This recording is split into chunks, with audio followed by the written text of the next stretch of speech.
Hello everyone, welcome to Unacademy let's crack UPSC CSC Hindi. मैं रिंकू सिंह स्वागत करती हूँ आप सब लोगों का। So good evening all of you. कैसे हैं आप लोग? तो आज मैं इंडिया आफ्टर इंडिपेंडेंस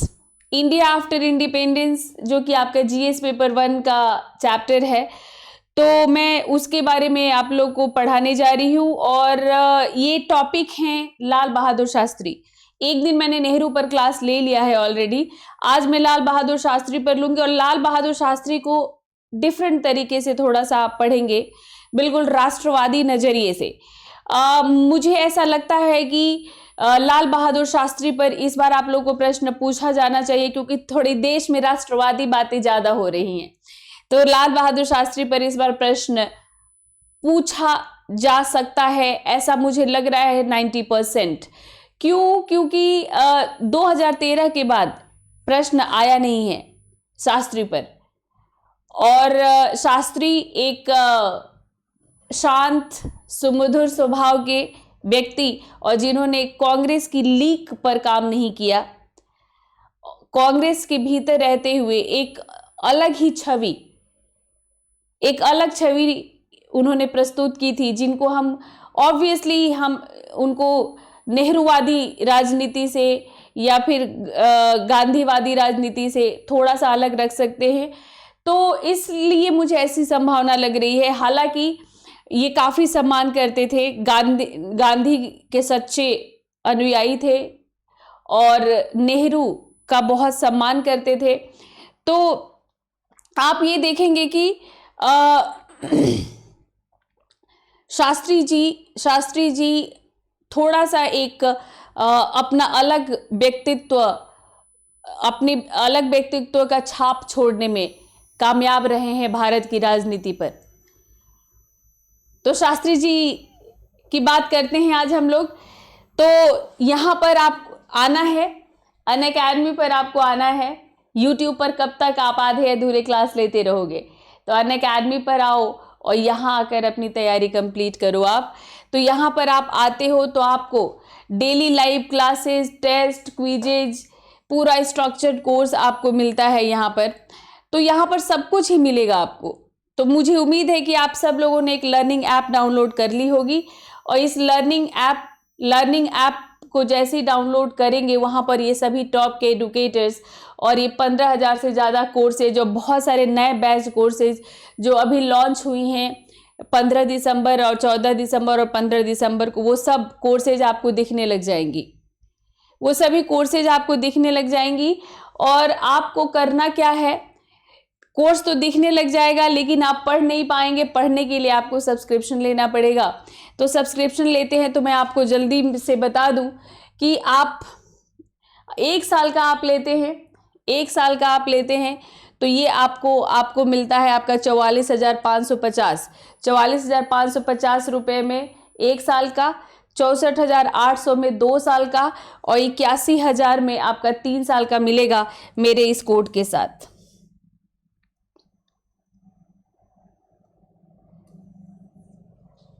ठीक है।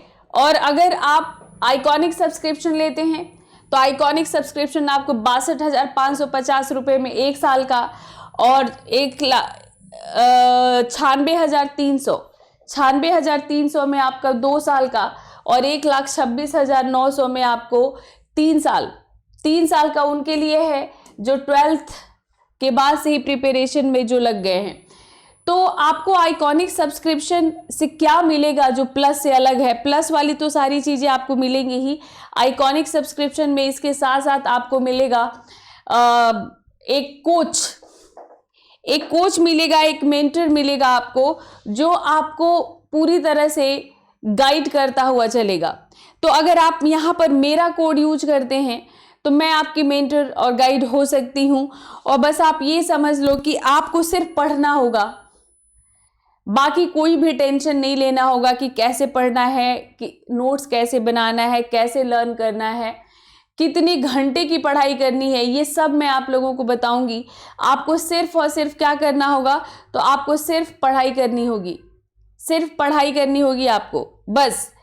तो ये सारा कुछ आपको एक गाइड जो मिलता है, जो आपको डेली आपका स्टडी प्लान कराता है, आपकी स्टडी पर ट्रैकिंग रखता है और आपको ये भी बताता है कि किस तरह से पढ़ाई करना है। तो ये आपको आइकॉनिक सब्सक्रिप्शन में ही ये फैसिलिटी आपको मिलती है। अब आप सिर्फ ऑप्शनल के लिए भी सब्सक्रिप्शन ले सकते हैं।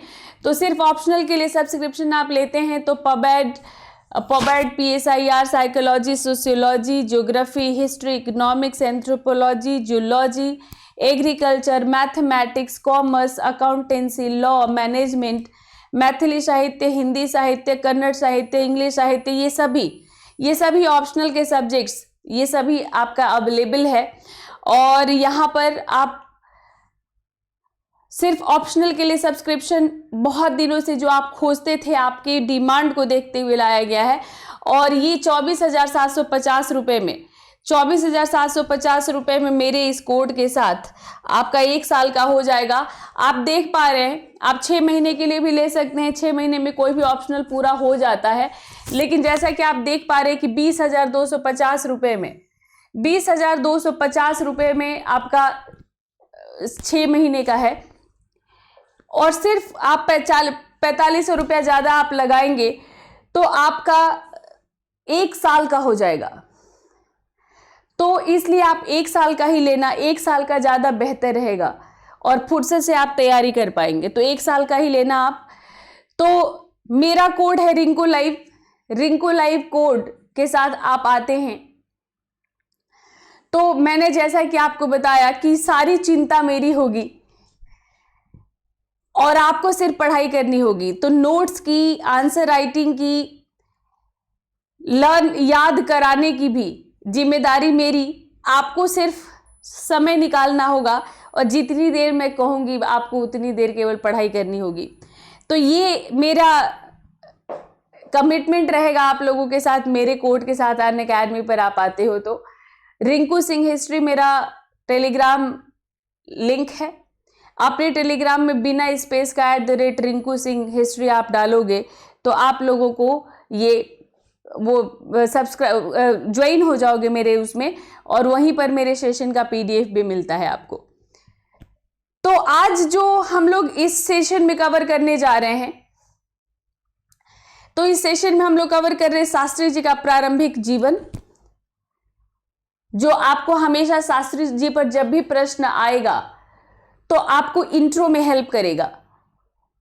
तो शास्त्री जी का प्रारंभिक जीवन और स्वतंत्रता पश्चात उनकी राजनीतिक यात्रा कैसी रही, और फिर जहां से प्रश्न आता है शास्त्री जी के प्रधानमंत्री बनने के बाद जो उन्होंने बड़े बड़े फैसले लिए, तो हरित क्रांति और श्वेत क्रांति का जो उन्होंने बीजारोपण किया था, जय जवान जय किसान का नारा, एक समय का भोजन त्यागने का विचार दिया था उन्होंने, जो भारत पाकिस्तान युद्ध के समय, तो उस पर बात करेंगे।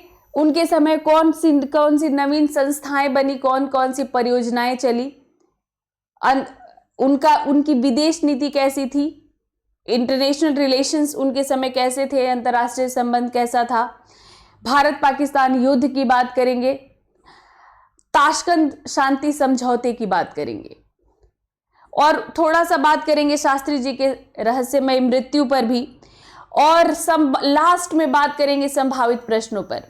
तो शास्त्री जी पर 2013 में लगातार 4 क्वेश्चंस आए थे, 2013 के बाद आया नहीं है। और जैसा कि मैं आपको बता रही थी कि थोड़ी सी राष्ट्रवादी लहर है, तो इस बार उम्मीद कर सकते हैं कि शास्त्री जी पर फिर से प्रश्न पूछा जाए। तो बिल्कुल एक बार मैं शास्त्री आपको पढ़ा चुकी हूँ इंडिया आफ्टर इंडिपेंडेंस में, जब मैं बिपिन चंद्र का सीरीज चला रही थी। आज एक डिफरेंट तरीके से आप बिल्कुल answer writing point of view से आप इसको देखेंगे। ठीक है, ये किसी ऐसा होता है ना कि किसी पर्टिकुलर किताब से अगर आप कोई चीज पढ़ते हैं तो उसमें उस इतिहासकार का अपना विचार भी उसमें होता है। ठीक है, अपना विचार भी होता है। तो उस विचार को जो है यहाँ पर आप नहीं देखेंगे किसी, जैसे इंडिया आफ्टर इंडिपेंडेंस जब मैं बिपिन चंद्र करा रही थी तो उसमें ऐसा कभी कभी मुझे लगता था कि ये अपने उनके विचार हैं, और जब आप इस तरह से एकदम यहाँ पर आज जो पढ़ेंगे, किसी व्यक्तिगत विचार नहीं होगा आज के क्लास में। शास्त्री जी के बारे में जो बात की जाती है, जो उनकी उपलब्धियां हैं, उस पर हम लोग बात करेंगे। तो 2 अक्टूबर को इनका जन्म हुआ था। जिस दिन गांधी जी का जन्म हुआ था उसी दिन शास्त्री जी का भी। गांधी जी के ऑरा में शास्त्री जी दब जाते हैं। और आप लोगों में से बहुत सारे लोगों को याद नहीं रहता कि 2 अक्टूबर को शास्त्री जी का भी जन्म हुआ था। तो 2 अक्टूबर 1904 को जन्म और 11 जनवरी 1966 को इनकी ताशकंद में मृत्यु हुई थी। सबसे पहले बात करते हैं हम लोग शास्त्री के प्रारंभिक जीवन की। तो प्रारंभिक जीवन, लाल बहादुर शास्त्री जी का जन्म 2 अक्टूबर 1904 को उत्तर प्रदेश में हुआ था, जो आज का मुगल सराय है। उस समय का संयुक्त प्रांत था। उस समय का संयुक्त प्रांत था। मुगल सराय का नाम बीजेपी गवर्नमेंट जब से उत्तर प्रदेश में आई है उसने बदलकर दीनदयाल उपाध्याय स्टेशन कर दिया है। तो ये उसी मुगल सराय में इनका जन्म हुआ था। काशी विद्यापीठ से इन्होंने शास्त्री की उपाधि ग्रहण की थी। तो ये शास्त्री का ये रहता है कि जब आप पूरे जो ब्राह्मण साहित्य हैं, वेद और वेदांग, जब ये पूरा पढ़ लेते हैं आप और इनका परीक्षा पास कर लेते हैं तो आपको शास्त्री की उपाधि मिलती है। ये एक डिग्री है, जैसे आप पीएचडी की डिग्री लेते हो, बीएड की डिग्री, ग्रेजुएशन की लेते हो, वैसे। तो ये काशी विद्यापीठ जो काशी में है, बनारस में है, वहीं से इन्होंने शास्त्री की उपाधि ग्रहण की थी। और बाद में शास्त्री का जैसे ही इनको मिला उपाधि, इन्होंने जो इनका जाति सूचक जो टाइटल था श्रीवास्तव, उसको छोड़ दिया। श्रीवास्तव शब्द को हटा दिया और इन्होंने अपने नाम के आगे लगा लिया शास्त्री। तब से ये शास्त्री लाल बहादुर शास्त्री के नाम से जाने गए। इनका विवाह ललिता देवी के साथ हुआ था, इनकी धर्मपत्नी ललिता देवी। और ये जब इनका विवाह हुआ था उस समय का भी एक किस्सा है कि ललिता देवी जो है से जब इनका विवाह हो रहा था तो इनके फादर इन लॉ के बहुत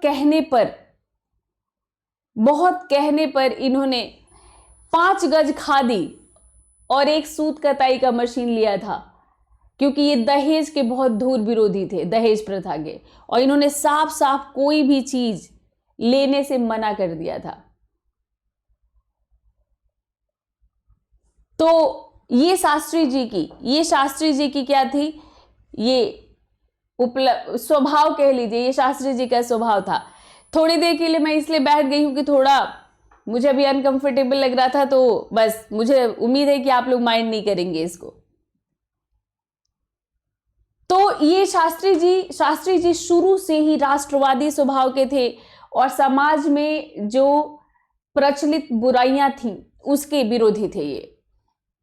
तो अपने विवाह में भी दहेज प्रथा, जो कि भारत में एक तरह से भारत की सामाजिक व्यवस्था में घून की तरह था, दहेज प्रथा के घोर विरोधी थे। तो इन्होंने अपने राजनीतिक जीवन की शुरुआत इन्होंने भारत सेवक संघ से जुड़कर की थी। और सच्चे गांधीवादी थे एकदम। खादी के वस्त्रों को धारण करना और गांधी जी के सत्य और अहिंसा के सिद्धांत पर चलना, ये इनका स्वभाव था शास्त्री जी का। और कांग्रेस में शामिल होने के बाद इनकी स्वाधीनता संग्राम के जितने भी महत्वपूर्ण आंदोलन रहे उसमें इनकी भागीदारी रही। ये थोड़ा आपको लाइट दिख रहा होगा, तो मैं मतलब इसमें बस यही है कि सभी कार्यक्रमों में इनकी सक्रिय भागीदारी रही।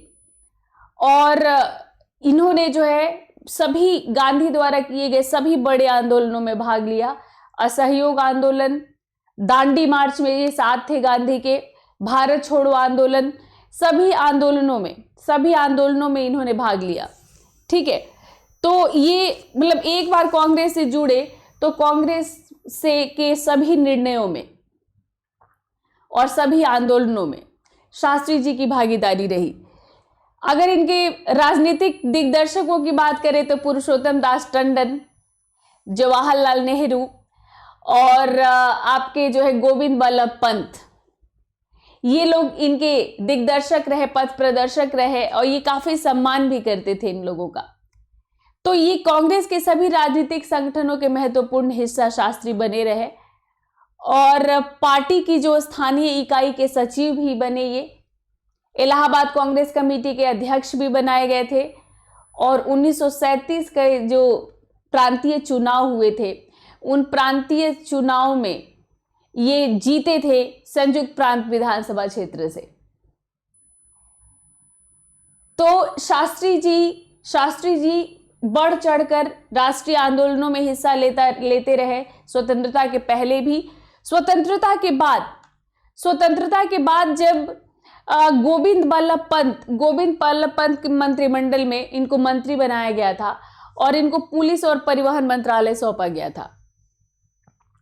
पुलिस और परिवहन मंत्रालय, ये देखो वहां पर थोड़े समय के लिए काम करते हुए इन्होंने नवाचार किए।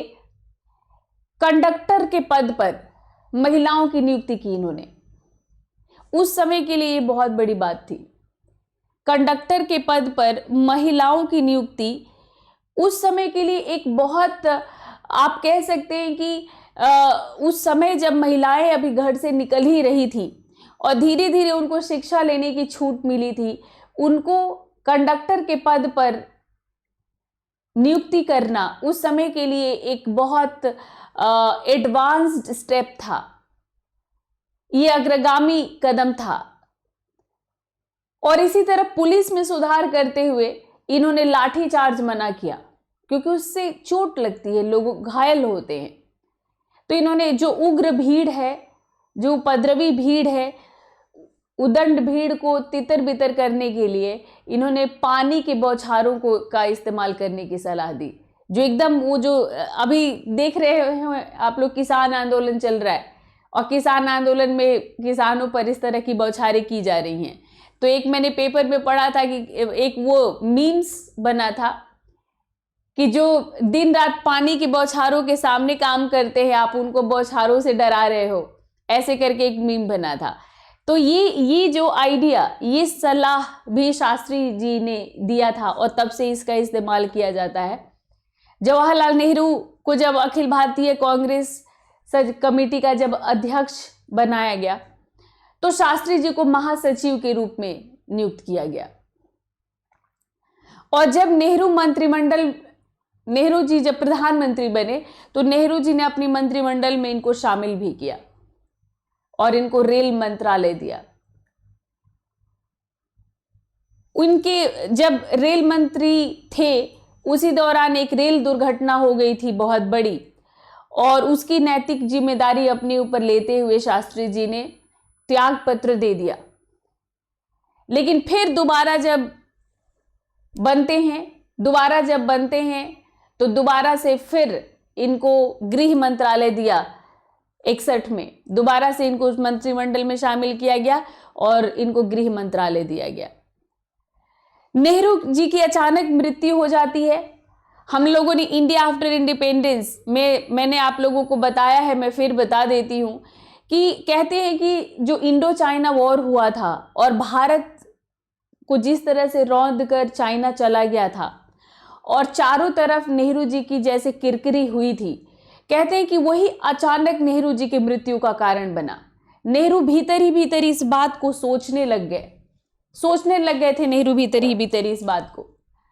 और नेहरू जी की मृत्यु के बाद शास्त्री को ही प्रधानमंत्री बनाया गया। उस समय मोरारजी देसाई एक प्रबल दावेदार थे गद्दी के, और वो दिल से चाहते भी थे, उनकी महत्वाकांक्षा भी थी कि वो बने, उनकी महत्वाकांक्षा भी थी कि वो प्रधानमंत्री बने।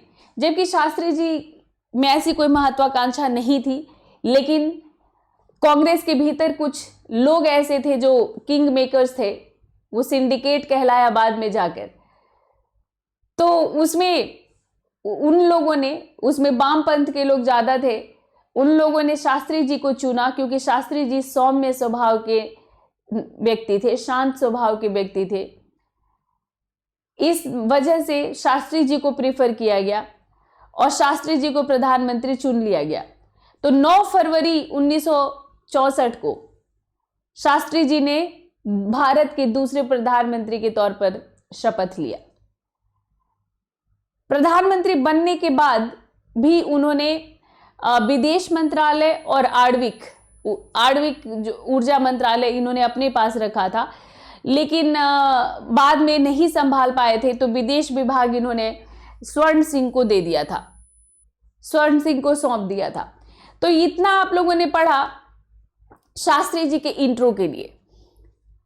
प्रधानमंत्री बनने के बाद शास्त्री जी ने कुछ खास फेरबदल नहीं किया था अपने मंत्रालय में।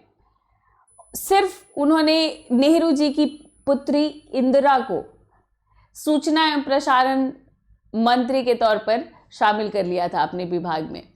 नेहरू जी का काफी सम्मान करते थे। नेहरू जी के नीतियों को इन्होंने जारी भी रखा था। जैसे आप ये कह सकते हैं कि जो गुट निरपेक्ष नीति जो थी, गुट निरपेक्ष नीति के तौर पर जो विदेश नीति बनाई थी नेहरू जी ने, ये उसमें काफी बिलीव करते थे और वैसे ही ये चले भी। ठीक है, वैसे ही ये चले भी। और लेकिन पूरी तरह से इन्होंने अंधानुकरण नहीं किया। पूरी तरह से अंधानुकरण नहीं किया, मतलब आप ये समझ लो कि पूरी तरह से ऐसा नहीं था कि चुपचाप जो लीक पीटते रहे। समय के हिसाब से इन्होंने फैसले लिए। तो बहुत सारे लोगों को डाउट था शास्त्री जी पर, बहुत सारे लोगों को संदेह था कि बहुत सारे लोगों को ऐसा लग रहा था कि शास्त्री जी निर्णय नहीं ले पाएंगे। अंधानुकरण करने की बात पर मैं आप लोगों को बता रही हूं। बहुत सारे लोगों को ऐसा लग रहा था कि कुछ दम नहीं है इनमें, सिंडिकेट के कठपुतली बनकर रह जाएंगे, और सिंडिकेट इनको डोमिनेट करने की कोशिश भी कर रहा था।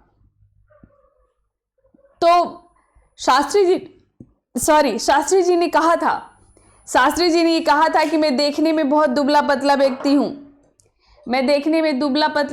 हूं और मैं किसी व्यक्ति को शारीरिक रूप से पराजित नहीं कर सकता,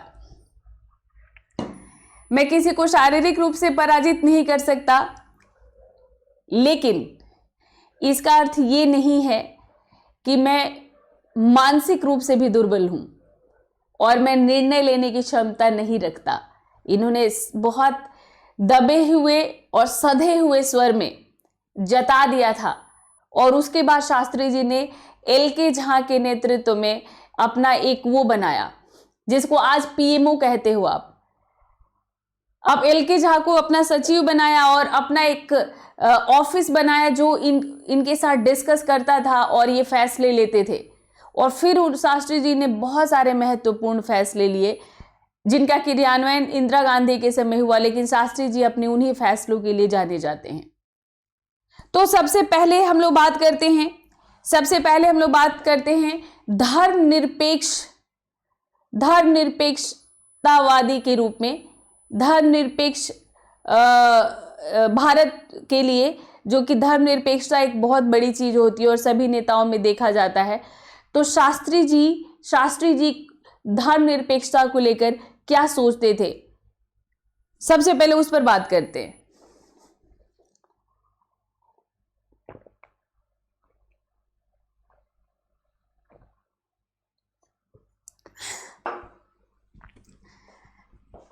तो शास्त्री जी ने इस पर यह कहा था, धर्मनिरपेक्षता पर कहा था कि ये हमारे देश की एक अद्वितीय विशेषता है कि हमारे देश में हिंदू, मुसलमान, सिख, ईसाई, पारसी सभी धर्मों के लोग रहते हैं।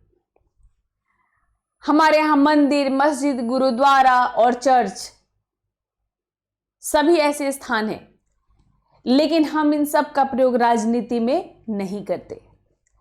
यह एक बड़ा अंतर हिंदुस्तान और पाकिस्तान में है। इन्होंने कहा था कि ये एक बड़ा अंतर हिंदुस्तान और पाकिस्तान में है, जहां पाकिस्तान ने स्वयं को इस्लामिक राज्य घोषित कर रखा है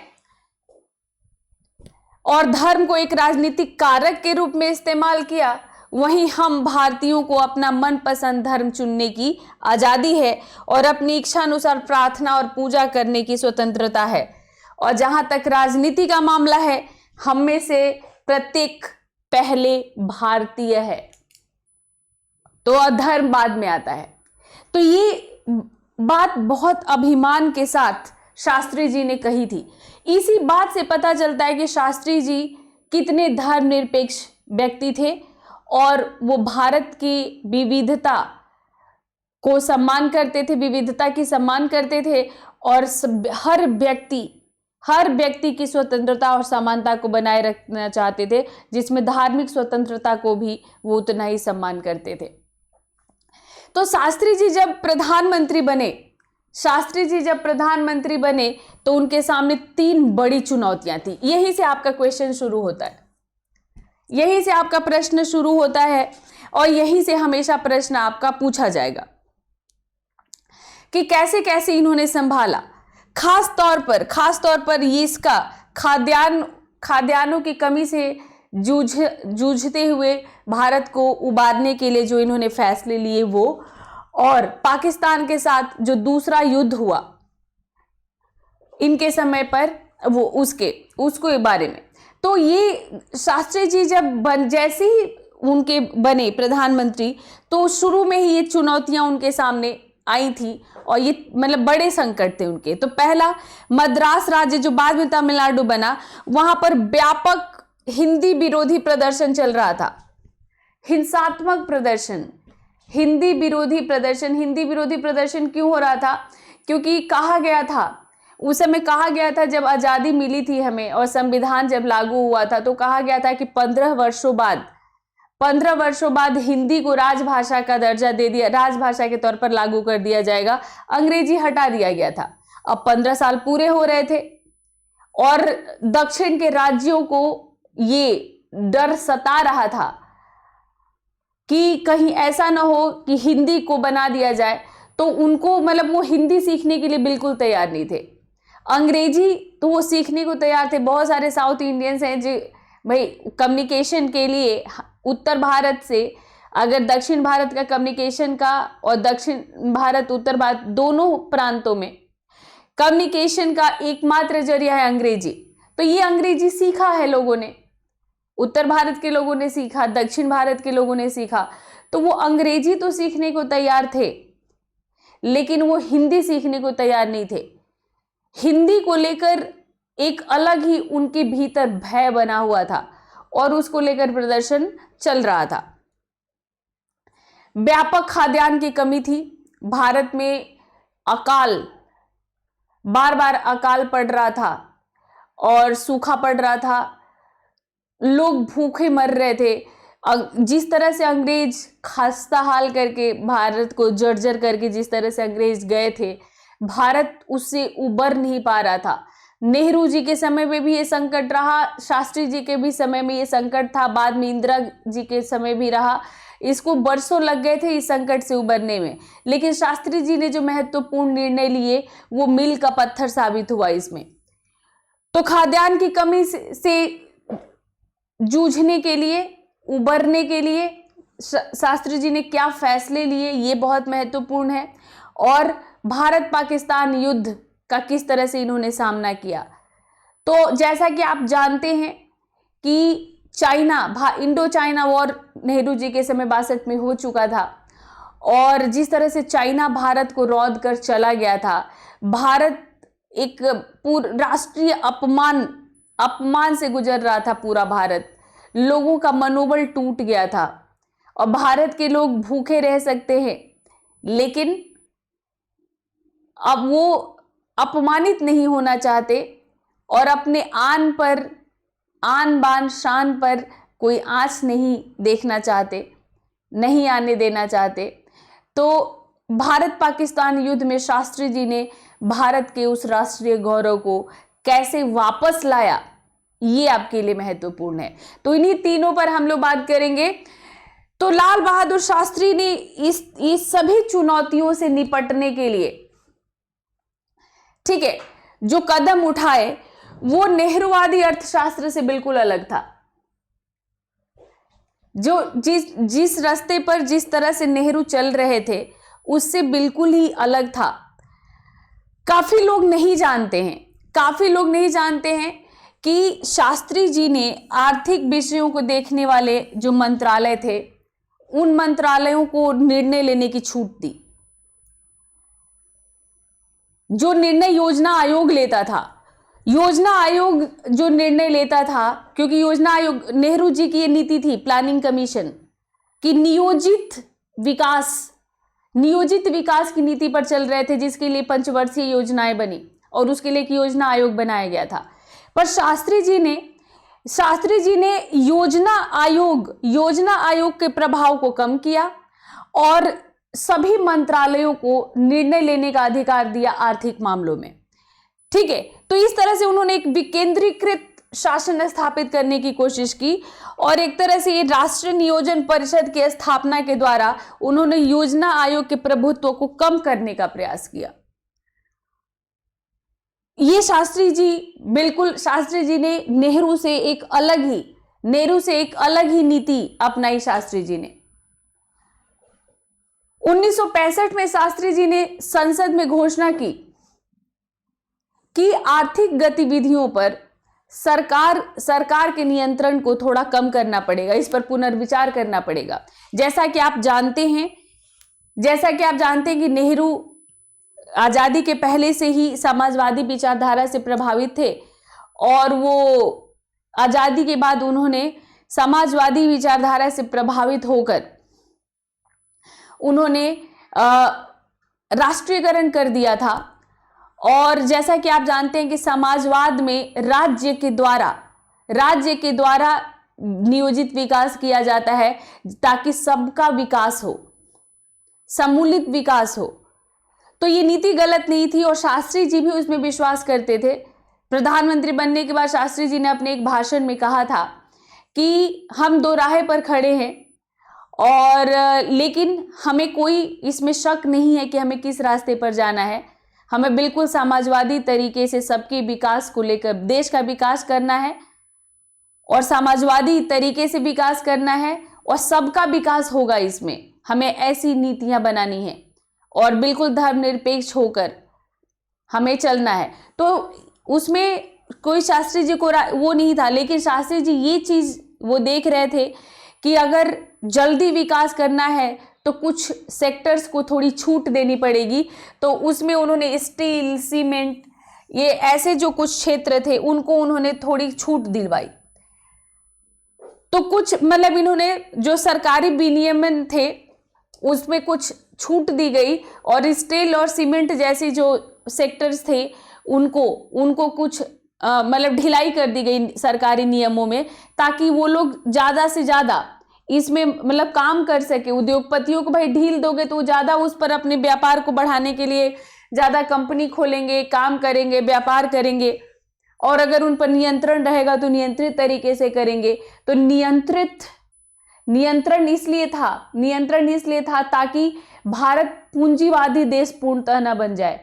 और पूंजीवादी देश में क्या होता है, जैसे अभी उदारीकरण कर दिया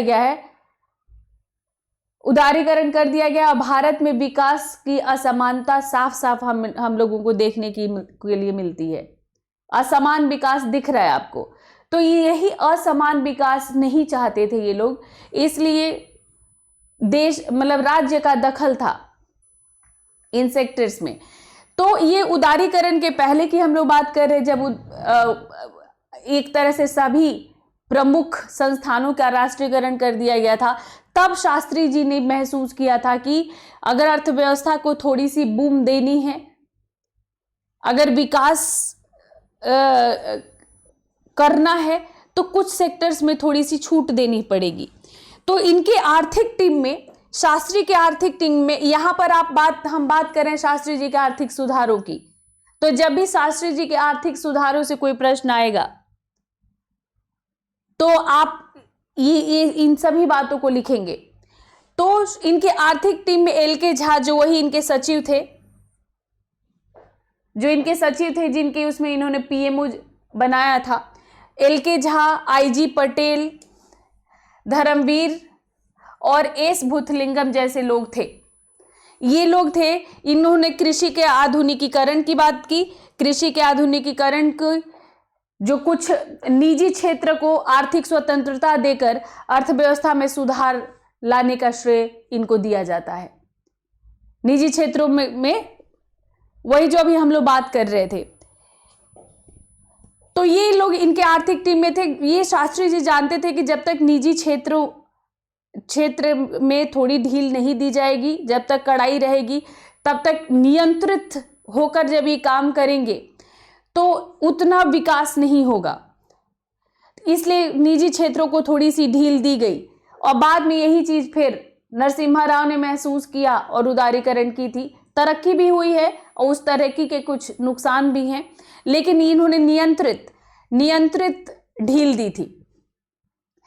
रुपए का जो अवमूल्यन किया गया था, ठीक है, रुपए का जो अवमूल्यन का निर्णय था, रुपए का अवमूल्यन का निर्णय ये भी शास्त्री जी का ही था।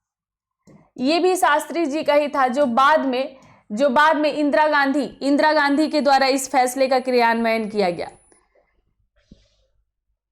तो ये भी शास्त्री जी ने ही लिया था और ऐसे शायद और भी बहुत सारे फैसले लेते, लेकिन दुर्भाग्य से इससे पहले ही शास्त्री जी की मृत्यु हो गई। तो शास्त्री जी रहे होते तो और भी कुछ इस तरह के आर्थिक निर्णय शास्त्री जी ने लिया होता, क्योंकि जब शास्त्री ये सब निर्णय ले रहे थे तो पीएन धर ने कहा था, वही धर समिति वाले पीएन धर ने उस समय कहा था कि 25 वर्षों बाद उठाए गए आर्थिक सुधारों के कदमों को पहले ही उठा लिया गया होता। ठीक है, जो नरसिम्हा राव ने उठाए उस पर धर ने कहा था कि ये जो 25 वर्ष बाद उठाया गया, इसको शायद बहुत पहले उठा लिया गया होता अगर शास्त्री जी जीवित रहे होते, क्योंकि शास्त्री जी इसमें समझ रहे थे, इस बात को शास्त्री जी समझ रहे थे कि अगर विकास करना है तो निजी क्षेत्र को मुक्त करना होगा और कुछ विदेशी निवेश को भी प्रोत्साहित करना होगा। ये शास्त्री जी की अपनी दूरदर्शिता थी। भारत पाकिस्तान युद्ध के समय इन्होंने नारा दिया था, जय जवान जय किसान। ये नारा, इस पर भी प्रश्न आप लोगों का 2013 में पूछा जा चुका है। तो ये उन्होंने बोला कि जय जवान जय किसान के नारे के पीछे क्या था? तो उस समय खाद्यान्न का संकट है, देश लड़ रहा था बॉर्डर पर एक तरफ लड़ रहा था और दूसरी तरफ किसान जो है खेतों में संघर्ष कर रहे थे और जरूरी था कि दोनों ही अपनी जान लगा दें। बॉर्डर पर भी जीतना जरूरी था और खाद्यान्न उत्पादन भी बहुत जरूरी था। इसीलिए उन्होंने ये नारा दिया था, जय जवान जय किसान। और इस नारे ने लोगों के दिल में एकदम जोश भर दिया था। तो ये जय जवान जय किसान नारे के पीछे एक तरह से उनका ये दृढ़ विश्वास काम करता है कि सैनिक देश की सुरक्षा करेंगे, उससे घनिष्ठ रूप से जुड़े हुए हैं और खाद्य सुरक्षा और खाद्य उत्पादन किसानों का कार्य क्षेत्र है। और ये दोनों का मनोबल जब ऊंचा रहेगा,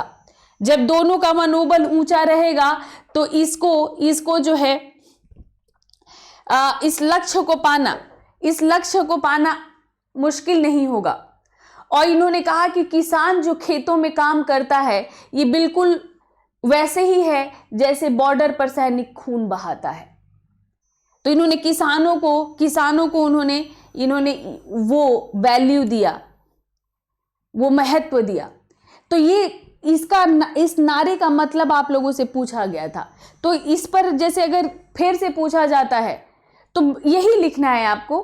थोड़ा सा इंट्रो डाल दिया, फिर नारे का मतलब डाल दिया, किस परिस्थिति में दिया वो लिखा, नारे का मतलब डाल दिया, थोड़ा सा कंक्लूजन डाल दिया, 150 वर्ड हो जाएगा। ठीक है। हरित क्रांति पर बार बार पूछा जाता है।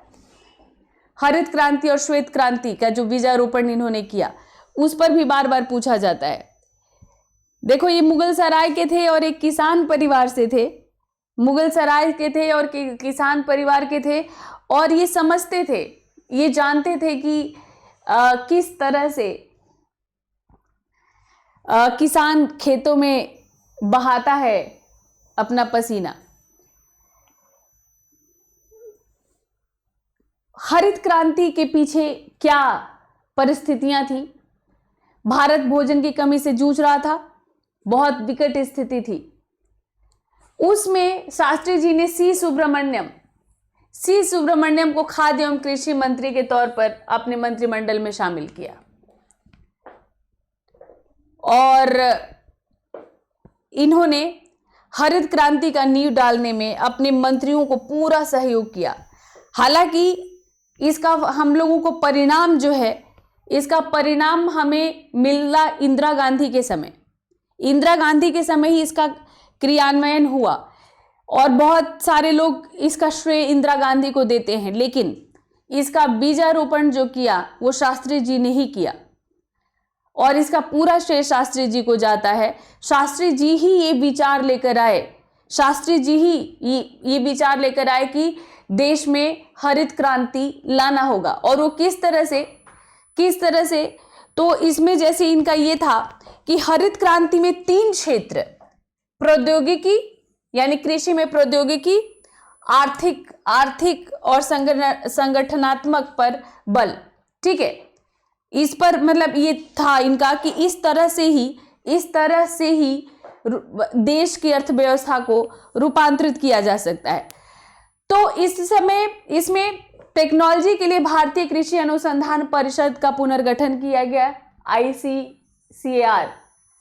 ICAR इसका पुनर्गठन किया गया। फिर पहली बार एक वैज्ञानिक डॉक्टर BP पाल को कृषि अनुसंधान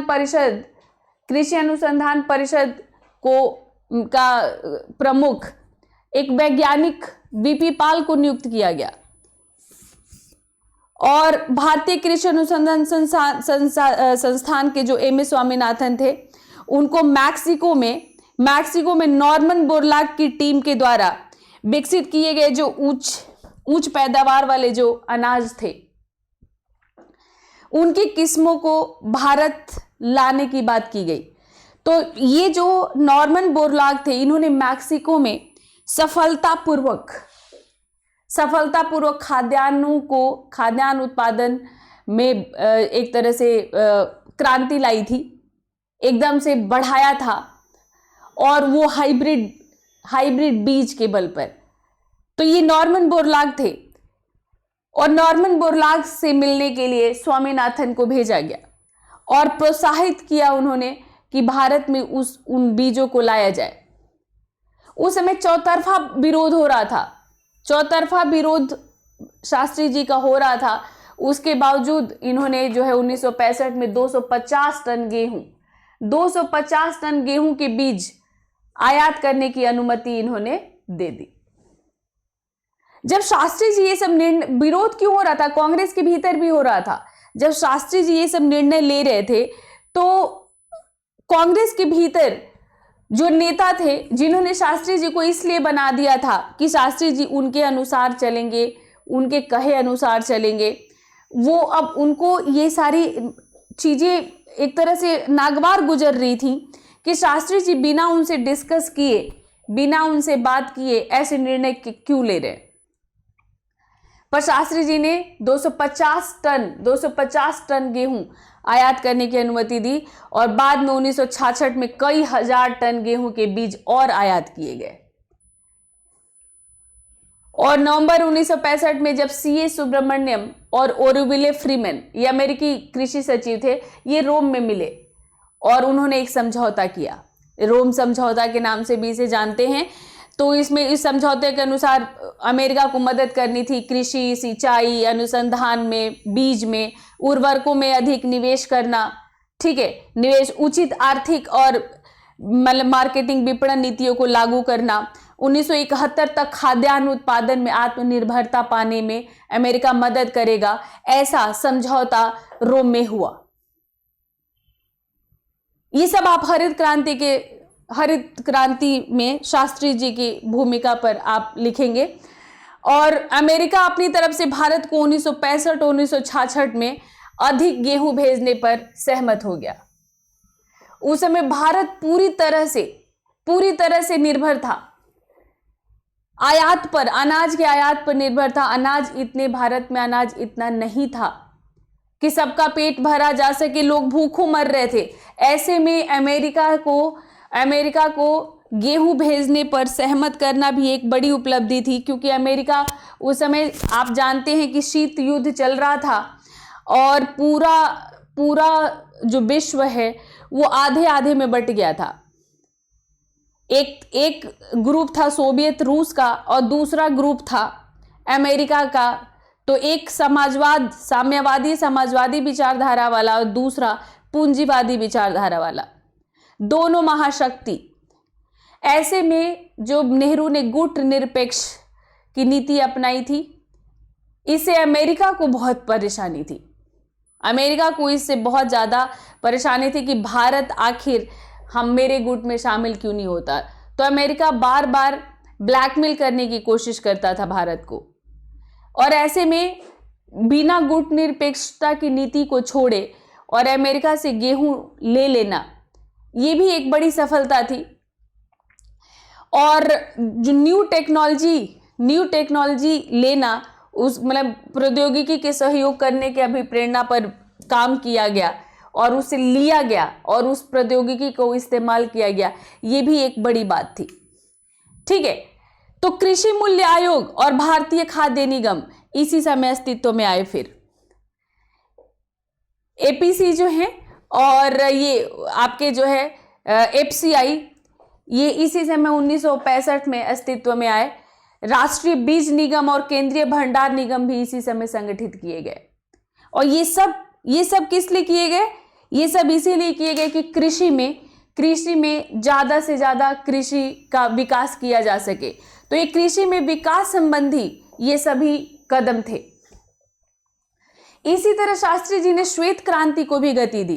तो आपको हरित क्रांति अलग से पूछा जा सकता है, श्वेत क्रांति अलग से पूछा जा सकता है, या हरित क्रांति और श्वेत क्रांति दोनों एक साथ पूछा जा सकता है। तो दूध का उत्पादन और आपूर्ति, इसको बढ़ाने के लिए एक राष्ट्रीय अभियान शुरू किया गया।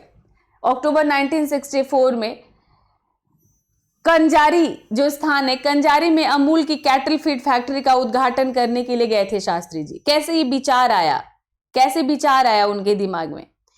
तो अमूल के कैटल फीड फैक्ट्री का उद्घाटन करने के लिए गुजरात के आणंद में गए शास्त्री जी।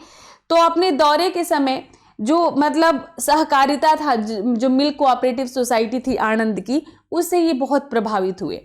और उसी समय शास्त्री जी के दिमाग में ये विचार आया कि क्यों ना हरित क्रांति की तरह ही श्वेत क्रांति भी लाया जाए और दूध से बने हुए उत्पाद बढ़ाए जाएं और निर्यात भी किए जाएं। और आखिर देश में भी भारत शुरू से ही दूध के प्रोडक्ट्स का इस्तेमाल करता रहा है, तो वो भी एक फूड सप्लीमेंट बन सकता था लोगों के लिए। तो वही उन्होंने इच्छा जाहिर की कि बर्गिज कुरियन, ये बर्गिज कुरियन उस समय कैरा जिले cooperative milk producer union limited के जनरल मैनेजर थे अमूल के। तो उन्होंने ये इच्छा जाहिर की कि ऐसे ही कोऑपरेटिव को देश के अन्य भागों में भी शुरू किया जाए ताकि किसानों की स्थिति में सुधार आए। बस उसी के बाद 1965 में आणंद में नेशनल डेयरी डेवलपमेंट की स्थापना कर दी गई, एनडीडीबी, उसी के तहत। तो किस तरह से ये शास्त्री जी उद्घाटन करने गए, कैसे शास्त्री जी के दिमाग में ये विचार आया और कैसे फिर शास्त्री जी ने इसको एग्जीक्यूट करवाया, कार्यान्वित किया इसको बर्गिज कुरियन के हेल्प से। तो ये भी शास्त्री जी की अपने दिमाग की उपज थी।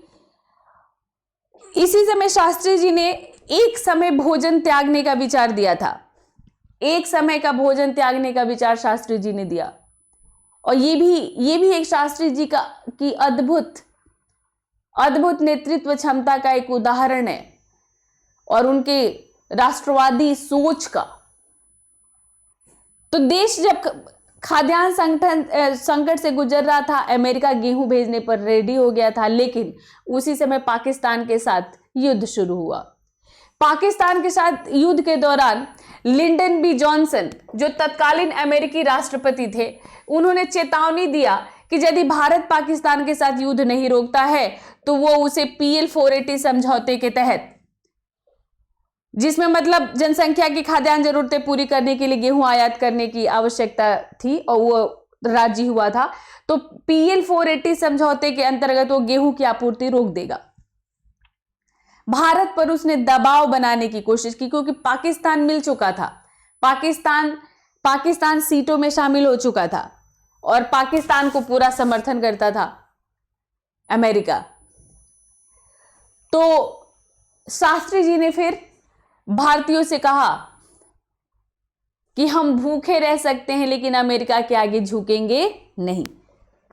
और सभी इस बात का इतना असर हुआ था कि हम भूखे रह सकते हैं लेकिन अमेरिका के आगे झुकेंगे नहीं। इस बात को कह के उन्होंने सबको कहा कि सप्ताह में एक बार भोजन का स्वैच्छिक रूप से त्याग कीजिए। ठीक है, स्वैच्छिक रूप से त्याग कीजिए, आवाहन किया गया ताकि भोजन को बचाया जा सके और जरूरतमंदों तक उसका वितरण किया जा सके। बढ़ चढ़कर लोगों ने हिस्सा लिया इसमें, और इवन सप्ताह में एक दिन सब होटल और भोजनालय भी सोमवार शाम को बंद रहने लग गए और लोगों ने दान देना शुरू किया। तो ये शास्त्री जी की बातों का असर था। शास्त्री जी ने कहा, जैसे 62 में सब था, हराकर चले गए चीनी, लोग इससे बहुत आहत थे।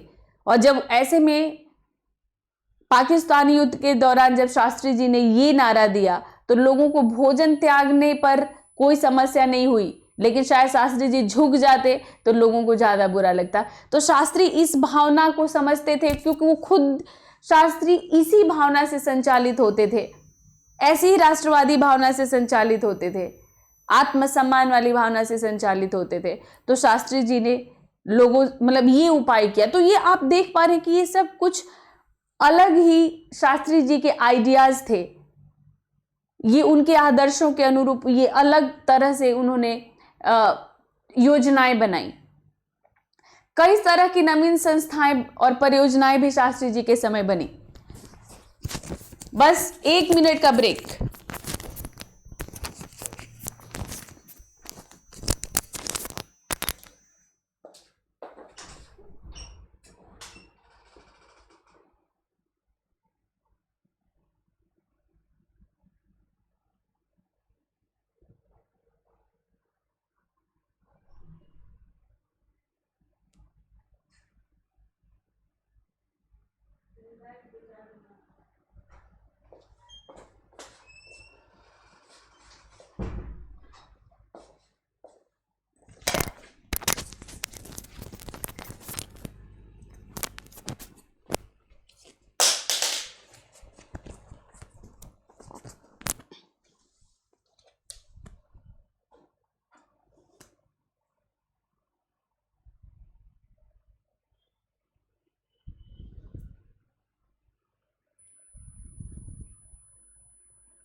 हाँ जी, तो बात करते हैं नवीन संस्थाओं और परियोजनाओं की जो शास्त्री जी के समय शुरू हुए। तो शास्त्री जी के प्रधानमंत्रित्व काल में जिन संस्थाओं को शुरू किया गया उनमें एक तो चेन्नई का 1964 में चेन्नई का थरामनी में केंद्रीय प्रौद्योगिकी संस्थान है। फिर मार्च 1965 में आंध्र प्रदेश में कृषि विश्वविद्यालय की स्थापना हैदराबाद में।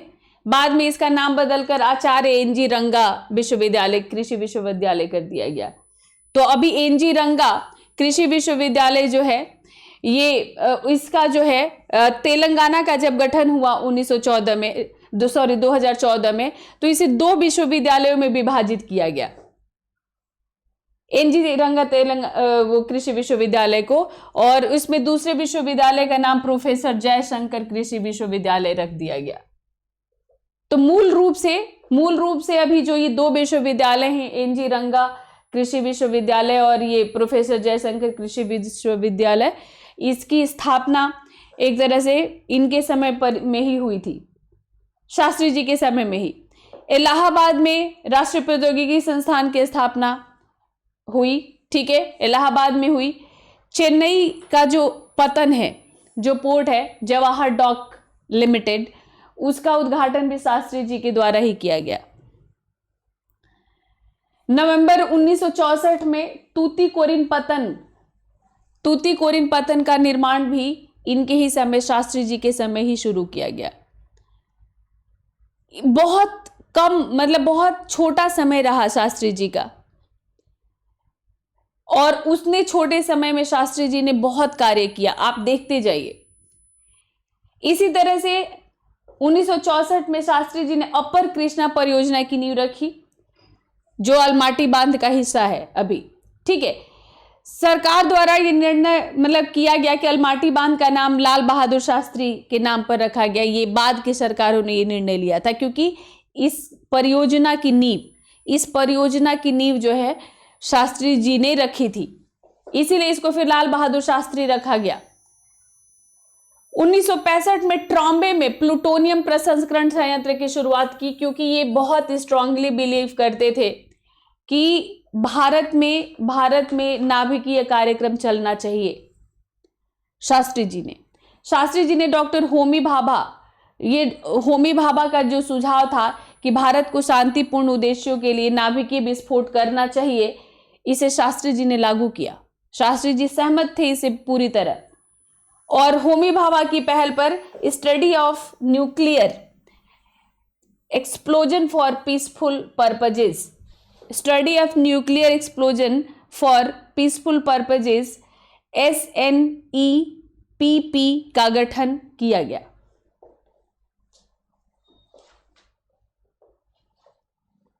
बाद में ये आणविक कार्यक्रम भी शुरू कराते हैं शास्त्री, जिसका पूरी तरह से एक तरह से इंदिरा गांधी के समय पोखरण में 74 में आया। वो इनके समय के विदेशी मामलों को देखते हैं कि विदेश नीति कैसी थी शास्त्री जी की। ये तो अभी आप लोगों ने जो पढ़ा, शास्त्री जी के सुधार थे, शास्त्री जी के ये सुधार थे जो उन्होंने देश के विकास के लिए थे। अब उसमें आपको अलग अलग पूरा का पूरा उन शास्त्री जी के सुधारों पर बात की जा सकती है, पूछा जा सकता है, अलग अलग पूछा जा सकता है। हरित क्रांति, श्वेत क्रांति या कृषि में सुधार अलग से पूछा जा सकता है, प्रौद्योगिकी में सुधार, और ऐसे कुल सुधारों को अगर पूछा जाएगा तो आपको ये सब के सब ये देना पड़ेगा। ये देश की आंतरिक नीति थी उनकी, ठीक है, ये देश की आंतरिक नीति थी। अब हम बात करते हैं इनकी विदेश नीति की। तो विदेश नीति में भी शास्त्री जी ने अपना वो दिखाया, अपना दमखम और अपनी सोच, अपना व्यक्तित्व, अपने अलग व्यक्तित्व को। तो नेहरू जी की जो मूल विदेश नीति थी उसमें कभी परिवर्तन नहीं किया गया, आज भी नहीं किया गया। मतलब गुट निरपेक्ष नीति पर ये चलते रहे, उसमें कोई परिवर्तन नहीं किया गया। हालांकि इस बात के लिए बहुत ज्यादा सतर्क भी थे, मतलब वो गुट निरपेक्ष की नीति पर चलते हुए वो इस बात पर भी सतर्क थे कि अगर 1962 में भारत चीन युद्ध और पाकिस्तान तथा चीन के बीच बढ़ता सैन्य सहयोग जो हो, मतलब एक तो युद्ध हो गया था 62 में, और पाकिस्तान और चीन के बीच जो सैन्य सहयोग बढ़ रहा था, तो भारत सरकार को अपनी रक्षा बजट में बढ़ोतरी करना चाहिए। तो ये बहुत सतर्कता से चीन की गतिविधियों को देख रहे थे और रक्षा बजट को बढ़ाना चाहिए, रक्षा तैयारियां ज़्यादा होनी चाहिए। इसके लिए इन्होंने सशस्त्र बल को आधुनिकीकृत करने पर बल दिया, यानी सेना के आधुनिकीकरण पर बल दिया इन्होंने कि सेना का आधुनिकीकरण करना होना चाहिए। और विदेश नीति में सोवियत संघ पर इन्होंने ज़्यादा भरोसा किया और इन्होंने कहा कि सोवियत संघ से घनिष्ठ संबंध होना चाहिए। जो चीन को मिलाने की कोशिश की नेहरू, असफल रहे थे नेहरू। अमेरिका को मिलाने की कोशिश किया, उसमें भी लगभग असफल ही रहे थे। तो अब इनको ये लग रहा था कि हालांकि सोवियत रूस को विश्वास में लेने का भी काम किया नेहरू ने। नेहरू के ऐसे कई फैसले रहे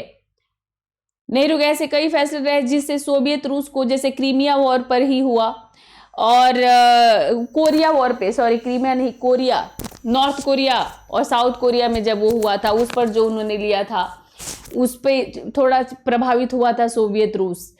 तो और इसके अलावा वियतनाम पर जो इन्होंने फैसला लिया था, कोसोवो संकट में जब नेहरू जी ने अपना एक इनिशिएटिव लिया था, तो धीरे धीरे नेहरू जी ने अपनी छाप छोड़ी थी और रूस जो भारत पर अविश्वास करता था, धीरे धीरे वो विश्वास करने लग गया था और शास्त्री जी ने इस विश्वास की डोर को और मजबूत करने पर बल दिया। उस समय सिलोन रेडियो होता था, सुना है आप लोगों ने सिलोन रेडियो? तो श्रीलंका को उस समय सिलोन कहा जाता था।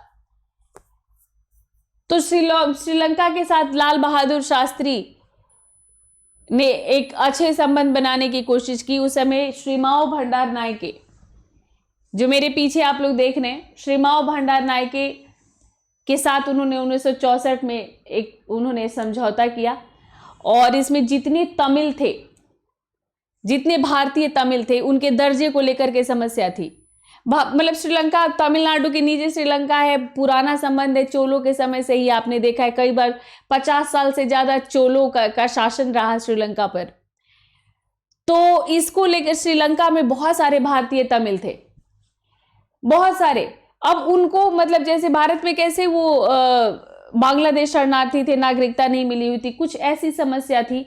तो ऐसे मतलब 60,000 भारतीयों को, 6 लाख भारतीयों को देश प्रत्यावर्तन को पूर्ण कराया और सिलोन में 3,75,000 तमिलों को सिलोन की नागरिकता देने की बात की उन्होंने। और ये 1981 तक जाकर पूरा हो पाया था। और इस बीच आपने देखा कि बहुत सारे इसमें संघर्ष हुए, राजीव गांधी की भी जान इसी में गई। तो ये लेकिन ये शुरुआत शास्त्री जी के समय हो गई, थी। तो ये भी शास्त्री जी की विदेश नीति का एक अंग था, ठीक है। क्योंकि ये समझौते के तुरंत बाद शास्त्री जी के 1981 में जाकर क्यों पूर्ण हुआ? क्योंकि ये समझौता लागू नहीं हो पाया था, क्योंकि इस समझौते के तुरंत बाद शास्त्री जी की मृत्यु हो गई थी। तो फिर बाद की सरकारों पर यह निर्भर हो गया। इसी तरह शास्त्री जी के समय 1962 में बर्मा में सैनिक तख्ता पलट हो गया था और वहां जितने भी भारतीय रह रहे थे उन परिवारों को 1964 में बर्मा के सरकार द्वारा देश प्रत्यावर्तन किया गया।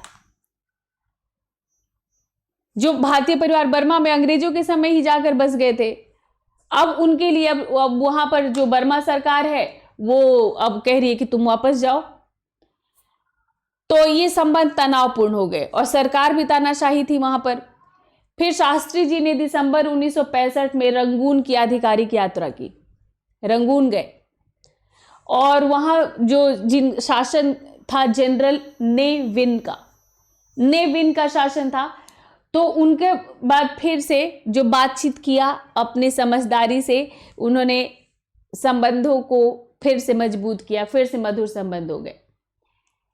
बस परिस्थितियां जो विपरीत रही वो चीन और पाकिस्तान के साथ ही रही।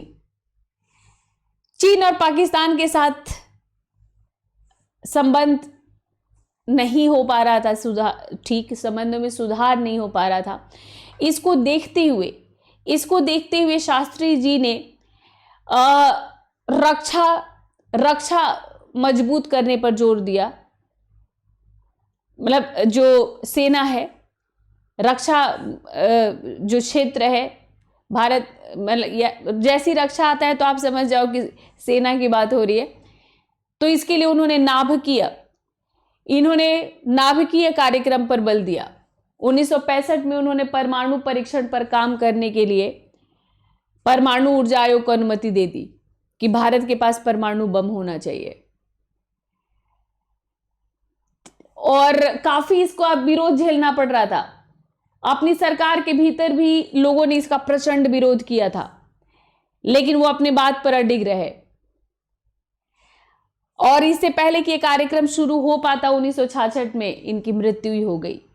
तो इनका कार्यकाल क्या रहा, मतलब आपका फरवरी 1964 में ये बनते हैं और जनवरी 1966 में इनकी मृत्यु हो गई। तो आप ये देखिए कि 2 साल के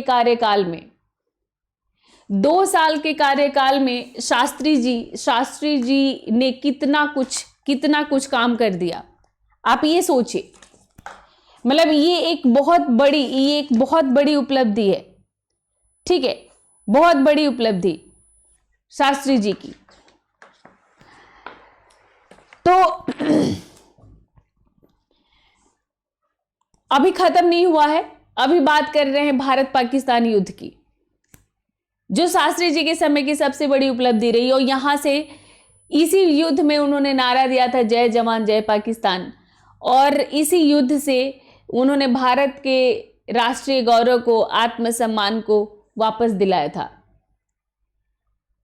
तो बात इसकी करते हैं भारत पाकिस्तान युद्ध की। तो पाकिस्तान में जैसा कि अभी तक होता रहा है, मैं मजाक नहीं उड़ा रही हूं, पर लोकतंत्र वहां पर मजबूत नहीं हो पाया। तो 1958 में वहां पर तख्ता पलट हो गया। तख्ता पलट होता रहा है, वहां पर फिर हुआ और जनरल मोहम्मद अयूब खान पाकिस्तान की सत्ता पर काबिज हो गए। जो राष्ट्रपति सिकंदर मिर्जा थे उनको हटा दिया, अपदस्थ कर दिया और राष्ट्रपति का पद हथिया लिया। अमेरिका का पूरा सपोर्ट था। अमेरिका जो है अयूब खान को सैन्य सहायता प्रदान कर रहा था। ठीक है, तो 1962 में चीन के साथ जिस तरह से युद्ध हुआ था और जिस तरह से आप चीन भीतर घुस आया था अरुणाचल प्रदेश के नेफा तक, और नेफा का कमांडर मोर्चा छोड़ के भाग गया था, तो इससे पाकिस्तान का जोश बड़ा हाई हो गया। पाकिस्तान को ऐसा लगा कि भारत अभी, मतलब भारत का रक्षा तंत्र अभी मजबूत नहीं है और भारत के साथ जोर आजमाइश का ये सही समय है। भारत कमजोर हो गया है। तो इसकी शुरुआत उसने सिंध से की। 1965 में सिंध से इसकी शुरुआत की और कच्छ के रण में उसने एक ऐसी ट्रायल मारा। कच्छ के रण में इसने क्या किया कि दलदली एरिया था और उसने एक ट्रायल के लिए एक छोटा सा एक रेड करवाया, आजमाने के लिए कि देखे कितना तैयार है भारत, कितना तैयार है। और ये वो क्योंकि थोड़ा सा दलदली एरिया था और उचित जवाब, भारत के सैनिक उचित जवाब नहीं दे पाए, इसका उचित जवाब नहीं दे पाए और एक तरह से पलड़ा पाकिस्तानियों का भारी रहा। तो इससे पाकिस्तान को एक और विश्वास आया कि भारतीय सेना कमजोर हो गई है। ब्रिटेन ने उस समय बीच बचाव किया था और पहले की स्थिति कायम की गई थी। तो कश्मीर घाटी में शेख अब्दुल्ला और अन्य विरोधियों द्वारा, शेख अब्दुल्ला स्पेशल स्टेटस ले चुका था कश्मीर में और हमेशा कश्मीर को अलग करने के लिए वो चाले चलता रहता था। तो इन अलगाववादियों द्वारा जब वहां पर थोड़ा हंगामा शुरू किया गया तो पाकिस्तान के जो नीति निर्देशक और नीति निर्माता थे उन्होंने सोचा कि ये सही समय है हमला करने का। और जब कच्छ के रण में हुआ था तभी जो है मतलब शास्त्री जी ने कह दिया था, शास्त्री जी ने इन सब पर नजर रखा हुआ था और शास्त्री जी ने मतलब पूरी तरह से ये निगाह रखे हुए थे। और शास्त्री जी का ये था कि भारत अपने सही समय पर, अपनी मनपसंद जगह पर और अपने चुने हुए समय पर भारत लड़ेगा और जवाब देगा। ऐसा नहीं है कि चाइना कर रहा था और विदेश यात्रा कर रहे थे नेहरू जी और उन्होंने सोचा कि सीमा की झड़प है जो चलती रहती है, जैसे आज भी सीमा पर झड़प होती रहती है ना, जो सीमावर्ती देश हैं उसमें ये पाकिस्तान गोला बारूद फेंकता रहता है और कई बार चीन वाले सैनिक घुस आते हैं फिर चले जाते हैं, तो ये सब बॉर्डर पर होता रहता है। तो नेहरू जी ने, चाइना ने जब किया था तो नेहरू जी ने ऐसा ही सोचा था और वो अपना विदेश यात्रा, लंदन आए थे, लंदन से लौटकर फिर श्रीलंका चले गए थे। तो ये, लेकिन शास्त्री जी ने इस पर पूरी तरह निगाह रखा हुआ था और ये अपने अति आत्मविश्वास में तैयारी कर रहे थे। तो अगस्त 1965 में कि भारतीय सेना कमजोर हो गई है, इस विचार के साथ भारतीय फौज एवं पुराने टैंकों की सीमा पर इकट्ठा होने से पहले कश्मीर तक केवल महत्वपूर्ण स्थलीय मार्ग का प्रयोग किया जाना था और ऑपरेशन ग्रैंड सलीम शुरू कर दिया गया। कि मतलब अब इससे पहले कि भारतीय फौज मतलब पुराने टैंकों की सीमा पर इकट्ठा हो, कश्मीर तक के रास्ते को अवरुद्ध कर दिया जाए, स्थलीय मार्ग को अवरुद्ध कर दिया जाए, इसको ऑपरेशन ग्रैंड स्लैम कहा गया। और इस कार्य में पाकिस्तान के तत्कालीन विदेश मंत्री जुल्फिकार अली भुट्टो ने अयूब खान को खूब प्रोत्साहन दिया था। तो ये जुल्फिकार अली भुट्टो, बेनजीर भुट्टो के पिताजी, खूब प्रोत्साहित किया था कि नहीं, आप बिल्कुल सही कर रहे हैं, आप सही निर्णय ले रहे हैं। तो कश्मीर घाटी में उपद्रव फैलाना भी एक दूसरा उद्देश्य था कि एक तरफ से हमला और दूसरी तरफ से घाटी में थोड़ा उपद्रव भी फैला दिया जाए। तो प्रशिक्षित घुसपैठियों को भेजा गया पाकिस्तान के द्वारा। अब भारत इस पर पूरी तरह से नजर लगाया हुआ था और वैश्विक समुदाय को इस ओर ध्यान दिलाया गया कि पाकिस्तान जानबूझकर भारत में डिस्टर्बेंस, भारत में गड़बड़ी पैदा कर रहा है, भारत में अराजकता फैला रहा है। और ये जो आजाद कश्मीर, हम जिसको पीओके कहते हैं, पाक अधिकृत कश्मीर कहते हैं, उसको पाकिस्तानी आजाद कश्मीर कहते हैं और इसको गुलाम कश्मीर कहते हैं जो भारत के पास है। तो पाकिस्तान जो है, पाकिस्तान ने आजाद कश्मीर से जम्मू कश्मीर में सशस्त्र घुसपैठियों को भारत में भेजने लग गया और इस कोलाहल उपद्रव की तरफ विदेशी वो भी ध्यान आकृष्ट करने की पूरी कोशिश की गई थी। सितंबर 1962 में युद्ध शुरू हो गया। जब शास्त्री जी ने देखा कि अब कोई ना कोई कदम उठाना जरूरी हो गया है, तो उन्होंने युद्ध का निर्णय ले लिया। सेनापतियों की बैठक बुलाई और एकदम उनको फ्री कर दिया। बोला कि आपको जो सही लगता है, जो उचित लगता है, वो निर्णय लीजिए और रक्षा कीजिए सीमा की। देश के जो तीनों सेनाओं के जो सेनापति इकट्ठे हुए थे, उनका सीना चौड़ा हो गया, जोश एकदम हाई हो गया। और उसके बाद जो लड़ाई हुई वो आत्मबल पर हुई, आत्मबल के ऊपर। तो कहा जाता है कि शास्त्री जी ने सिद्ध कर दिया कि वो ऐसे निर्णय ले सकते थे। दुबले पतले व्यक्ति, कृशकाय व्यक्ति थे, लेकिन इच्छा शक्ति उनकी बहुत मजबूत थी। तो उनके रक्षा मंत्री थे वाईबी चौहान, वो भी काफी उत्कृष्ट साबित हुए और उन्होंने भी सही फैसले लिए। ठीक है, तो सितंबर 1965 में भारतीय फौजों ने पंजाब में सीमा के आर पार, पंजाब सीमा के आर पार लाहौर और सियालकोट को निशाना बनाने के उद्देश्य से टैंकों के साथ 3 तरफा हमला कर दिया। तीन तरफा हमला, और वायुसेना भी इसमें शामिल हुआ। ये पहली बार ऐसा था कि जब भारत में वायुसेना लड़ी। जब भारत ने इस तरह से एकदम बहुत अचानक और सुनियोजित जब उसने तीन तरफा हमला किया तो पाकिस्तान घबरा गया, पाकिस्तान के छक्के छूट गए। संयुक्त राष्ट्र संघ ने इसमें हस्तक्षेप किया और सीज फायर के लिए मध्यस्थता की गई, सीज फायर यानी युद्ध को रोकने के लिए, और 23 सितंबर 1965 को दोनों पक्षों ने इसे स्वीकार कर लिया। लेकिन इसमें पाकिस्तान हार रहा था। सीज फायर भले ही हुआ हो लेकिन पाकिस्तान हार रहा था। और फिर ताशकंद में समझौता हुआ इस युद्ध के बाद। इस युद्ध के बाद ही फिर ताशकंद में समझौता हुआ। तो ये ताशकंद अभी जो है उज्बेकिस्तान की राजधानी है। उस समय वो सोवियत रूस का एक गणराज्य था, सोवियत रूस का पार्ट था। और इसमें जो है 1966 के एक दक्षिण एशियाई शांति सम्मेलन आयोजित किया गया था। उसमें ये लोग गए थे, शास्त्री जी भाग लेने गए थे। और उस समय राष्ट्रपति अलेक्सी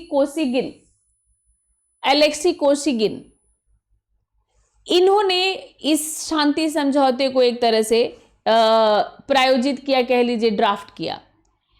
शास्त्री जी नाराज नहीं करना चाहते थे सोवियत रूस को। सोवियत रूस ने अनाज भारत को भेजा था, हथियारों की सप्लाई करता था, और ये भी विश्वास था भारत को कि अगर पाकिस्तान को चीन या अमेरिका अपना समर्थन देते हैं तो भारत को समर्थन सोवियत रूस से ही मिलेगा। और भारत पर हाथ डालने से पहले ये लोग 100 बार सोचेंगे अगर सोवियत रूस भारत के साथ रहा। तो इसलिए ये लोग सोवियत रूस को नाराज नहीं करना चाहते थे शास्त्री जी, तो वो मान गए।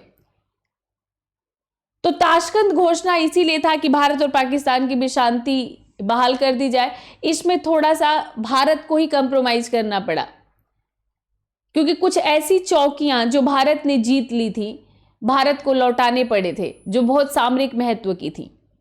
तो कोसिगिन की मध्यस्थता से पाकिस्तान के राष्ट्रपति अयूब खान और शास्त्री जी के बीच समझौता हुआ, शांतिपूर्ण समझौता हुआ। यह हुआ था 10 जनवरी 1966 को। इसी को ताशकंद समझौता कहते हैं, इसी को ताशकंद समझौता कहते हैं। तो ताशकंद समझौता जब भी पूछा जाएगा तो आप इसको बताएंगे। तो ताशकंद समझौता में कुछ वैसी चौकियां भारत को लौटानी पड़ी थी जो इस युद्ध में भारत आगे बढ़ते हुए भारत ने जीत लिए थे। और युद्ध पूर्व की जो सीमा थी उसको सीमा मान लिया गया था। यहीं पर शास्त्री जी की रहस्यमय मृत्यु हो गई। 10 जनवरी 1966 को समझौता होता है और 11 जनवरी 1966 की सुबह लाल बहादुर शास्त्री जी की मृत्यु हो जाती है। कहा गया कि हार्ट अटैक हुआ उनको। उनकी मृत्यु पर काफी विवाद हुआ। हालांकि यहां से क्वेश्चन नहीं आएगा, ऐसे क्वेश्चन नहीं करता है यूपीएससी, पर एक संभावना जो रहती है, मतलब ये रहती है कि उनको जहर देकर मारा गया। अब इसमें जो है सेंट्रल इंटेलिजेंस एजेंसी जो थी, ठीक है, तो इसमें सीआईए जिसको कहते हैं, ये सीआईए का हाथ होने का भी संदेह रहता है। बाकी भारतीय राजनीति को छोड़ दीजिए, भारत की राजनीति में कहा जाता है कि इंदिरा गांधी ने कराया, तो ये सब तो राजनीति है। लेकिन मैंने आप लोगों को इसलिए मेंशन किया क्योंकि इसमें जिस तरह से शास्त्री जी ने न्यूक्लियर टेस्ट के लिए हाँ कर दिया था, शास्त्री जी ने, और वो अगर वो रहे होते तो आणविक कार्यक्रम आगे तक गया होता उसी समय। शायद मतलब आप ये कह सकते हो कि 10 साल पहले परीक्षण हो गए होते। अब अमेरिका डरा हुआ था। अमेरिका ने फर्स्ट वर्ल्ड वॉर में अपने तो उसने बम गिरा दिया था, लेकिन अमेरिका बाद बहुत अभी कुछ साल पहले तक भारत पर जब प्रतिबंध लगाया गया था, अटल जी के समय जो दूसरा परमाणु परीक्षण हुआ, तो भारत पर कितने तरह के बैन लगा दिए गए थे। वो यूरोपीय देश चाहते ही नहीं थे, जो यूरोपीय शक्तिशाली जो देश थे वो चाहते ही नहीं थे कि बाकी देशों के पास आणविक शक्ति आए, और इसके लिए उन्होंने तमाम पैतरे आजमाए, लेकिन भारत ने ये किया। तो उसको ये शंका था कि अगर भारत के पास आणविक शक्ति आ जाएगी तो शक्ति संतुलन में मुश्किल हो जाएगा। तो ये विवाद शास्त्री जी वाला अभी तक खत्म नहीं हुआ है कि शास्त्री जी की मृत्यु हुई थी शास्त्री जी की, या फिर हत्या हुई थी, ये विवाद अभी तक है। तो ये देखिए, ये कुछ संभावित आपकी क्वेश्चन है कि लाल बहादुर शास्त्री जी ने जो नारा दिया जय जवान जय किसान, वो भारत को आत्मनिर्भर बनाने के लिए कितना उचित है, चर्चा करें। इसको लिखिएगा आप, इसको लिखिएगा 200 वर्ड में, 200 शब्द में लिखिएगा। और दूसरा क्वेश्चन है आप लोगों के लिए कि लाल बहादुर शास्त्री जी का प्रधानमंत्रित्व काल भारत के लिए अत्यंत उग्र रहा, इस कथन पर चर्चा करें। उग्र रहा जैसे लाल बहादुर शास्त्री उग्र थे, यानी बहुत एग्रेसिवली डिसीजंस लिए गए इसमें। तो अब इसमें जैसे इसके आंसर में आप यही लिखेंगे कि जो निर्णय लिए शास्त्री जी ने, आर्थिक सुधारों में जो निर्णय लिए, प्रौद्योगिकी में जो निर्णय लिए, जो उन्होंने युद्ध के समय जो निर्णय लिए, आणविक कार्यक्रम के लिए जो निर्णय लिए, ये सब शास्त्री जी के उग्र एग्रेसिव डिसीजंस थे। ठीक है, तो यही इसमें लिखना है आपको। और जय जवान जय किसान ने भारत को आत्मनिर्भर बनाने के लिए कितना उचित है, तो जय जवान जय किसान, उन्होंने किसानों की तुलना बॉर्डर पर लड़ते हुए फौजियों से की, और उनको ये पता था कि जिस दिन भारत के किसान जागरूक हो गए और जिस दिन भारत उत्पादन में आत्मनिर्भर हो गया, उस दिन भारत फिर किसी और के ऊपर निर्भर नहीं रह जाएगा। तो इसलिए उन्होंने जय जवान जय किसान का नारा दिया था, और भारत आत्मनिर्भर इसमें हुआ भी।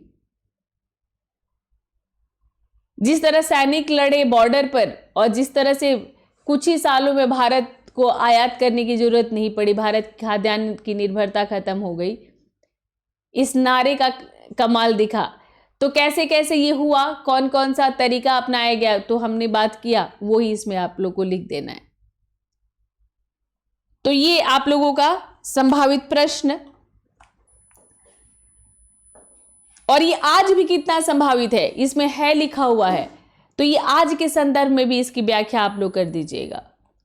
ठीक है, तो महत्वपूर्ण घोषणा, ये आप लोग का 21-22 के लिए 10 दिसंबर से इतिहास का बैच शुरू हो गया है।